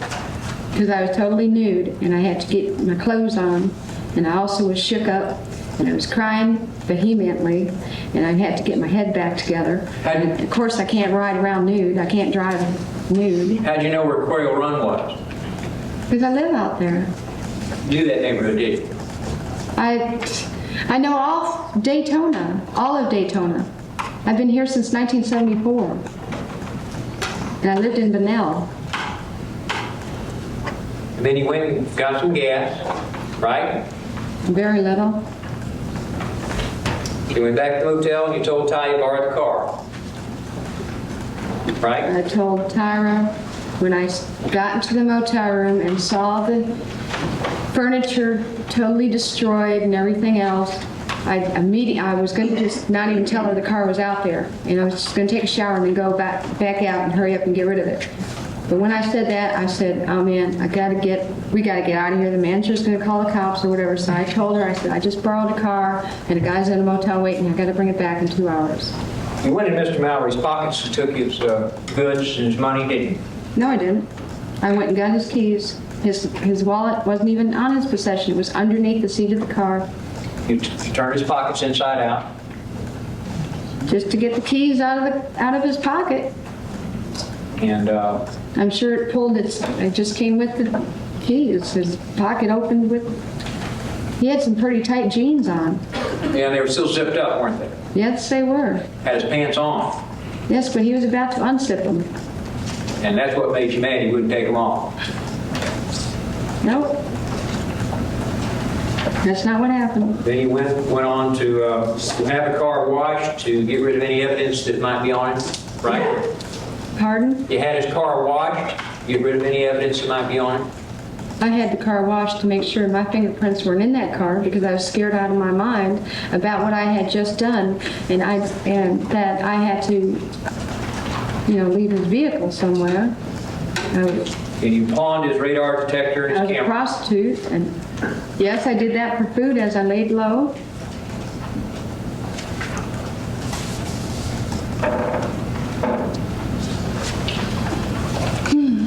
And what was it? Only $30. And it's $30. What did you get away money from him? It was for food. Food. How much money did you get from him? There was like 38 or 42, $48, something like that. It was less than 50. Now I remember a 20 and a 10 and some change, like 5 ones or some 5s and 1s.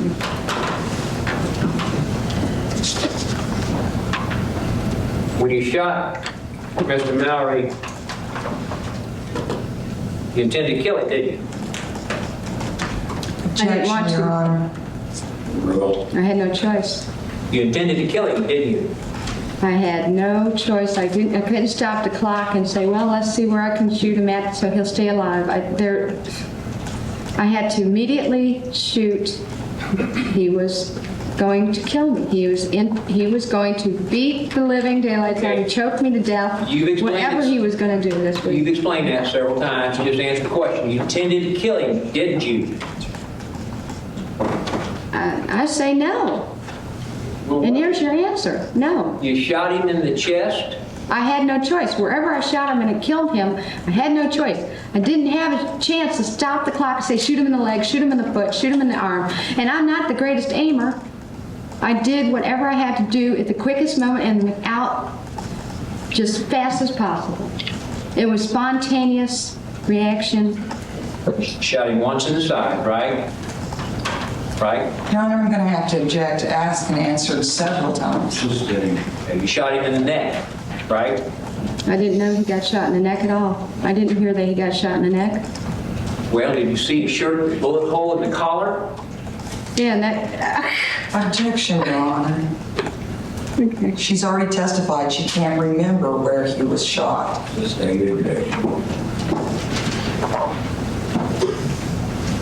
Well, didn't you tell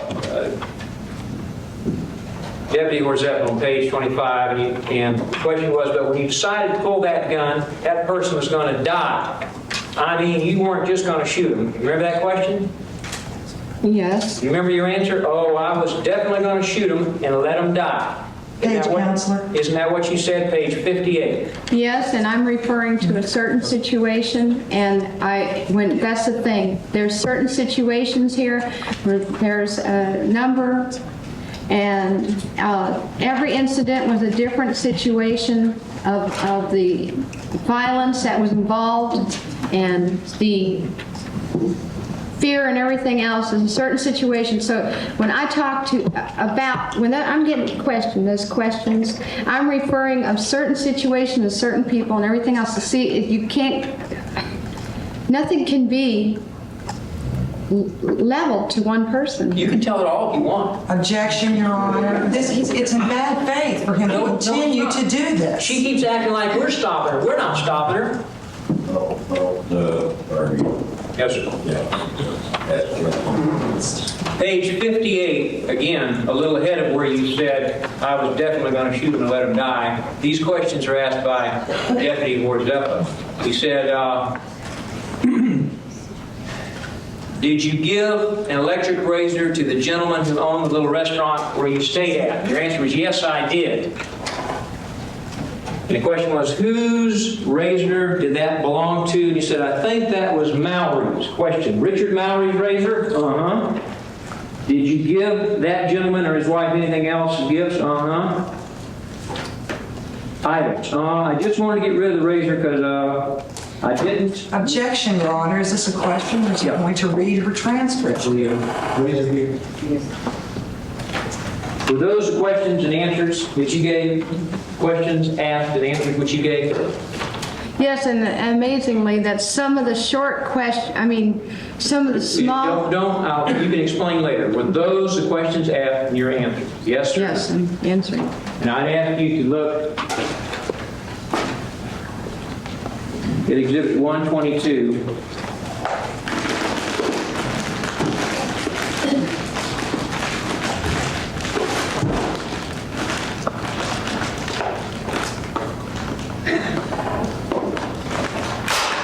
And ask you, that doesn't appear to be Mr. Mallory's razor. Okay. Your Honor, I am going to have to object to the prosecutor ripping open the evidence and throwing it down in front of my client. You know your objection. Thank you. Mr. Janet. Is that his razor? I don't know. I was not shown the razor when they asked me, so therefore I do not know if this is his razor or not. I don't know who it belongs to. But he did have one. Hard to keep up with that much Objection, Your property, Honor. isn't it? Objection. Hard to keep up with that much property that you take, isn't it? Objection. Say the objection. I'd ask that you instruct the jury to disregard. You're disregard with that on that question. You recall where he asked you to explain the items, your answer was, I just wanted to get rid of the razor because I didn't, what do I need it for? And I just, are nice to me and shit. So I decided to give him the razor for Christmas or something. Your Honor, objection again. Is there a question? I'm about there, Your Honor. That was referring to Mr. Mallory's razor, right? Like I say, I don't know if that's his razor. I don't need to lie. He had a razor, but I don't know where. I don't know what it looks like. I know that Tyra wanted me to keep a razor for her to shave her legs with, and that is the only reason I kept the darn thing in the first place. I didn't care about it. I just could have threw it with everything else My away. question to you is this. You were talking about Mr. Mallory's razor at that time. Yes. Okay.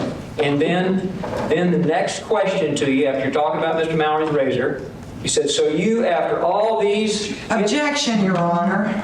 I'll move past that question. Just ask the question.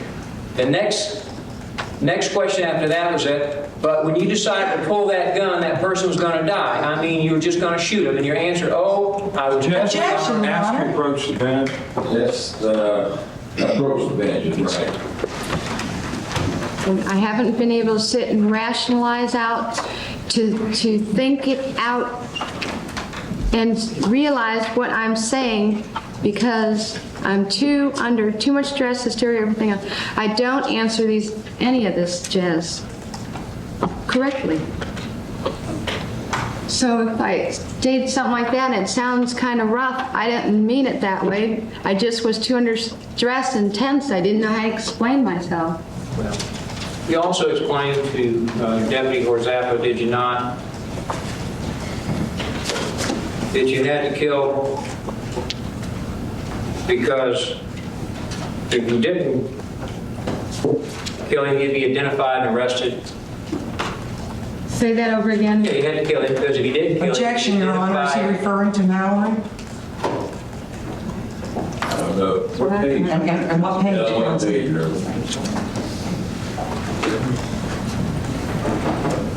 Page 7, tape 1. Page what? 1? 7, tape 1. So tape, page 7, tape 1.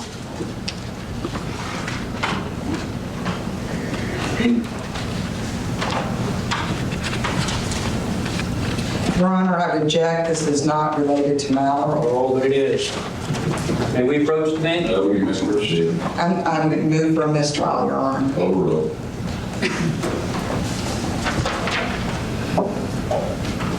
Hard to die. It's this stuff. Page 7.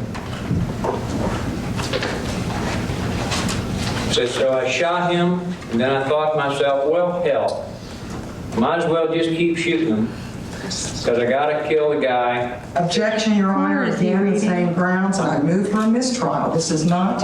If you'll approach the bench, I'm going to leave the day. Didn't you tell Deputy Orzepa that taking Mr. Mallory's property was your final revenge on him? I told him, if I say it like that and here like I'm wrong, but this is how I feel. I felt like what he did to me was unnecessary. And so therefore, when I took his property for food, I figured, well, like, I don't know, it was like, Councilman, we have the page. And what is the No, she remembers it. She remembers. like he owed me for what he did to Objection, me. Your Honor. I don't know. It's not a little page. You would just answer.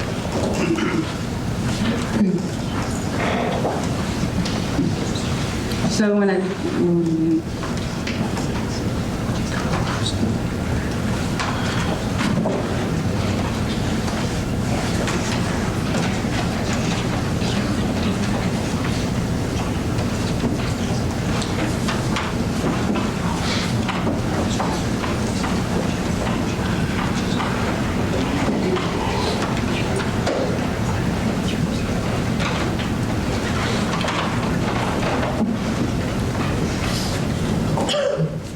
Did you tell Deputy Orzepa maybe it was self-defense, maybe it was stupid? Page, Councilman. Yes. Tape 2, page 29. did I tell him what? Maybe it was self-defense, maybe it was stupid. Your Honor, I'm I going recall reading at this that. point, ask the Only question. one speak. Yes, sir. May we approach the bench? No, just grab me. I recall, Same objection, Your Honor, not focused, and again, we would move for a mistrial. It's The generic. objection is saying. And don't answer the questions. Thank you, Your Honor. Your Honor, may we,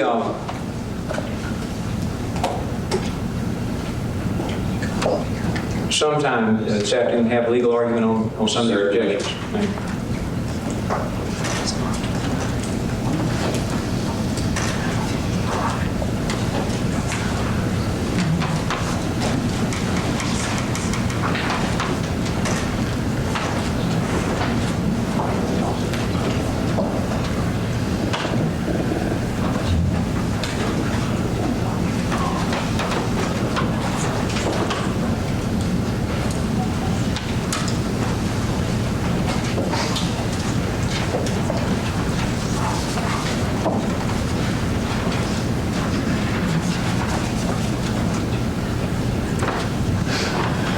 Tell Deputy Orzepa you didn't know why you killed Richard Mallory. I couldn't hear you. Did you tell Deputy Orzepa you didn't know why you killed Richard Mallory? Page, please. Sure. What page? Page 4, On the first one or the Yes. second? first.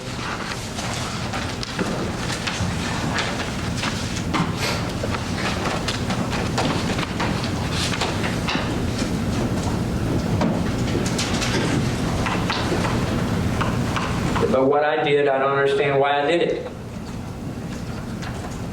Again, Your Honor, I object. I would direct you not to answer the question, Lee. I'm not going to. If you advise the client not to answer, we will proceed to the next question.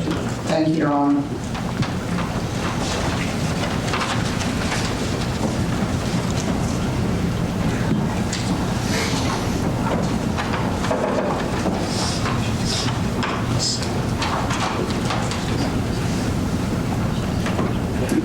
Now, this wasn't also, did you say that you knew you had to because you knew you left some witness out? Objection, Your Honor. Find out who you were, you get caught? Objection, Your Honor. Same grounds. Lee had instructed. Suspension of the counsel, you bring it forward. May we just ask the witness, Your Honor, if it involves Mallory? No, I want to see this. Any more questions are Isn't one of the reasons you killed Mr. Mallory because you didn't want him to tell on you after you shot him? What- You were in a dilemma, you already When shot the him. question that you asked before, when I had to do what I had to do, if he would have been alive, he would have probably told the cops I tried to rob him and kill him, which is not true, because I am a prostitute. Nobody was going to believe that I'm a prostitute and that he raped me and that he tried to strangle me and kill me, and that he was going to probably do all kinds of other things to me throughout the whole day, the next morning, and whatever, how long he was going to keep me. I don't believe that anybody would have believed me, because we've got prostitutes out there that are being killed every day and nobody cares about it. And we've got women being raped every day and it doesn't seem they're prostitutes, that nobody cares about it. And I have witnessed it with my own eyes, reading the newspapers numerous times. So I believe that nobody would have believed me. So when I made that statement, I meant referring to the fact that nobody would have believed that I was raped and that I had to defend myself. They would have said, "You're a prostitute, we don't care." So you decided you had to go ahead and kill him. I didn't, when he was dying, I'm talking about I'm talking about different situations. I'm telling you, I'm not talking about Richard Mallory there. No. I'm talking about a totally different situation. Well, what had you decided when you And shot him? I'm not going to talk about it. After you went around, what had you decided when you shot him the last time, square in the chest? When he was coming out of the vehicle, that's where it was very obvious to shoot at.